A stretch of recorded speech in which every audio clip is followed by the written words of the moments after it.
Благодарам, председателе. Почитувани пратенички и пратеници, почитувани председател на влада и министри од владата на Република Македонија, почитувана јавност. Ретко на која генерација може да се случи да биде сведок на моменти кои ја менуваат историјата. Ретко на која генерација пратеници може да се случи да има одлуки кои ќе го променат текот на историјата на државата. Ова е таков момент. Ова е момент кој го чекавме 27 години. Ова е моментот за кој се дискутира во изминативе 27 години. Ова е моментот за кој сите досегашни влади имале аспирација да бидат сведоци на овој момент. Меѓутоа, еве, за среќа или за несреќа, ние сме таа генерација на пратеници во собранието на Република Македонија, кои можеме да ја оствариме надежта, мечтите, желбите на генерации и генерации пратеници, на генерации и генерации граѓани на Република Македонија, кои во изминатите 27 години чекаа да дојде овој момент. Затоа денешниот момент на оваа седница е возвишен, историски. Затоа имаме пред нас одлука да ги оставиме сега партиските интереси, да ги оставиме личните емоционални убедувања, да бидеме прагматични, да бидеме практични и да ја овозможиме на нашата држава членство во НАТО и во Европската Унија.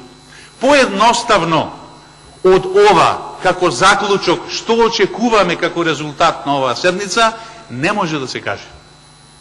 Историското значење на оваа одлука, што треба да биде донесена на оваа седница, всушност се содржи во можноста да се отвори иднина за нашите граѓани, да се овозможи просперитетна иднина за нашите деца и ние всушност да бидеме креаторите, односно тие што ќе го овозможат тоа.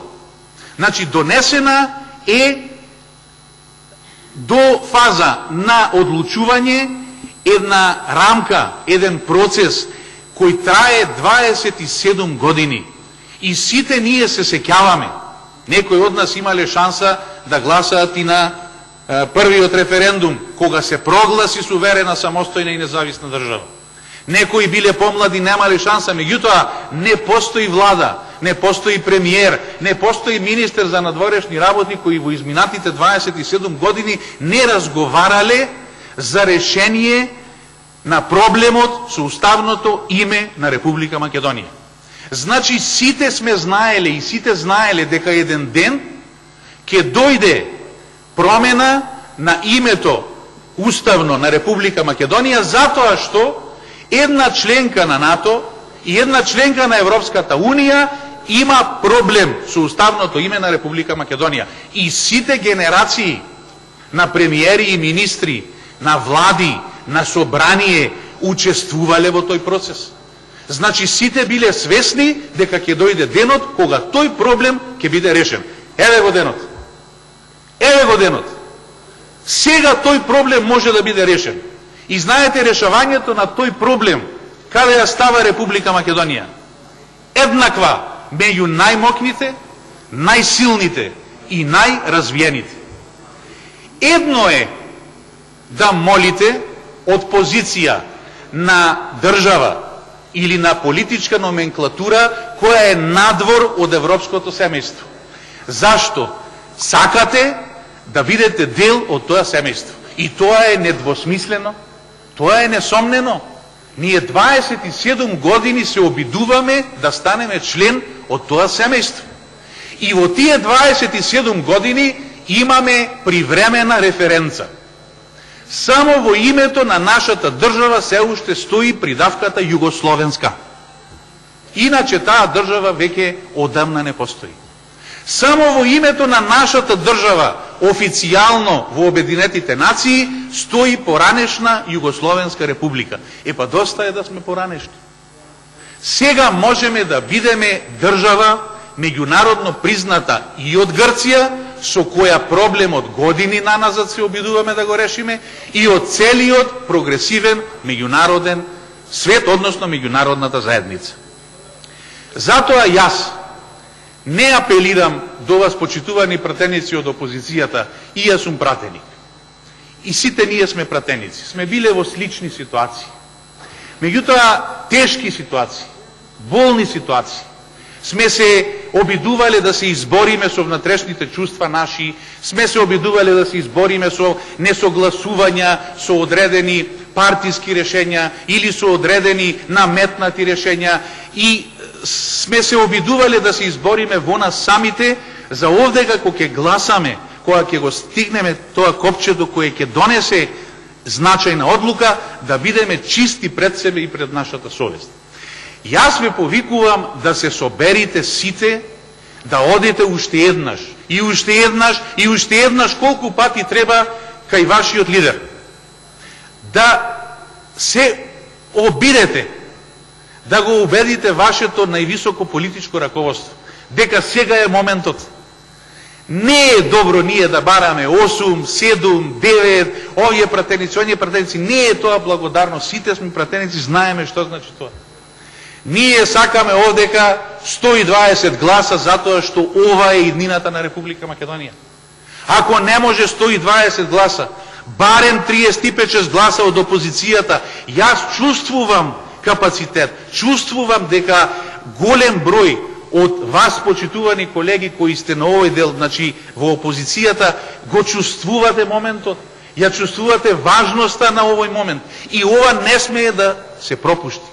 Затоа има надеж, има шанса.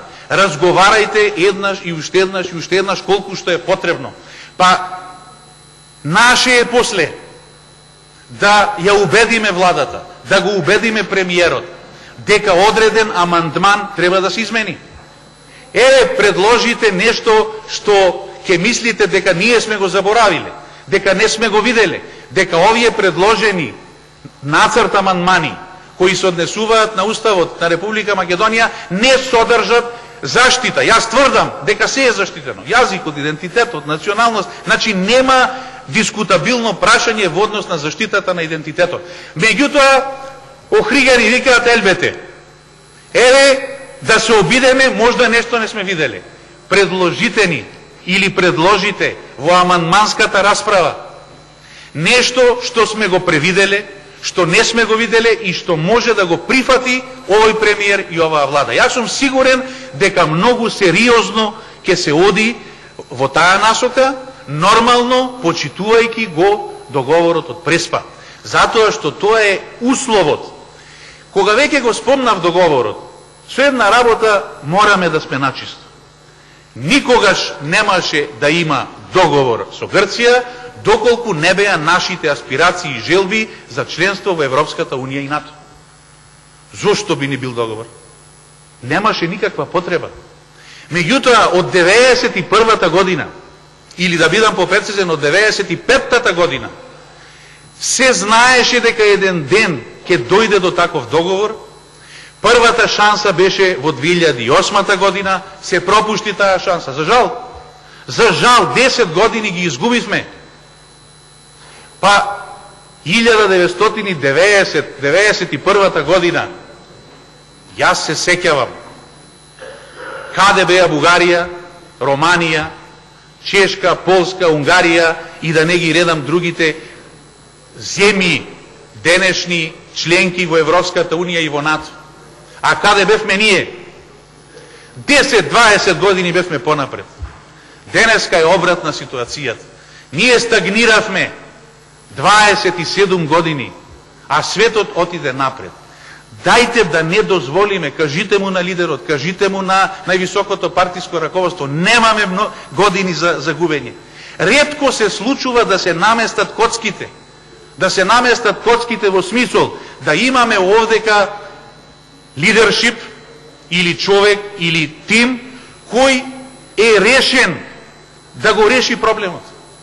Да имаме добра волја и од нашиот јужен сосед, да имаме добра волја од сите наши соседи.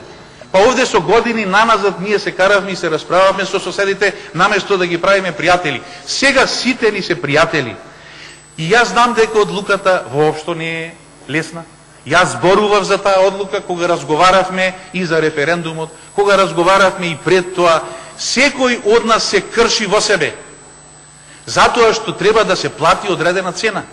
Меѓутоа, таа цена е оправдана во однос на она што Република Македонија ќе го добие доколку стане членка на НАТО и на Европската Унија.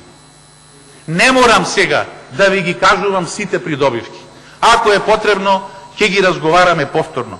Меѓутоа, што е многу битно? Многу битно е да сме сите во ова заедно единствени. И ова го чув и одговорници од опозицијата. Значи, заедно единствени да ја донесеме исправната одлука. Затоа што примарното е членство на нашата држава во НАТО и во Европската Унија. Тие работи се известни, а неизвестно е се останато што е како опција. Значи, јас ако се обидам сега да ги видам опциите, три се. Првата опција е да донесеме вистинската одлука и да обезбедиме сигурност, безбедност и просперитет на Република Македонија. Втората опција е да стагнираме, да одеме на избори, да стагнира стопанството, едни избори, па после ќе дојдат други избори, ќе се одолговлечи процесот, дали ќе ги фатиме датумите на една влада која е сега волна, значи има волја и жилба кај таа влада во Република Грција да разговара и да го ратификува договорот, односно да го овозможи за членувањето на Република Македонија во ЕУ-НАТО. И третата опција е небиднина, неизвестност, несигурност, изолација. Јас четврта опција не чув. Ако ние не ја донесеме ова одлука, која е нашата можност? Кои се нашите просперитети? Која е нашата иднина? Никој не кажа. Затоа е многу битно само да се подсетиме дека секогаш кога Република Македонија немала меѓународна поддршка, не успевала, односно немало волја да се реализираат или остварат желбите, посакувањата или она што како план и програм го зацртале владите од нејзиното постоење до денеска. Или ако сакате и пред тоа, во состав на Отоманската империја немало меѓународна поддршка и Македонија ниту како вилает, ниту како милец добила независност или автономија, како што добиле другите вилаети или милети кои подоцна се трансформирале во држави. Меѓународна поддршка немала ни 1878 година со Сан-Стефанскиот договор, меѓународна и затоа не успеала автономијата. Меѓународна поддршка немала ни после Балканските војни со Букурешкиот мировен договор 1913 година. Затоа е распарчиле Македонија. Меѓународна поддршка немало ни после Првата светска војна со Версајскиот мировен договор 1919 година, кога едно робство е заменето со друго. Значи, прв пат, меѓународна поддршка од сојузниците добила во текот на народно-ослободителната борба и антифашистичката војна овдека што се водела, и тогаш се удрени темелите на државноста 1942, 43, 44 година. Со Ашном, првото заседание, се удрени темелите на државноста на оваа држава. Втор пат меѓународна и то широка меѓународна поддршка Република Македонија доби во процесот на осамостојувањето.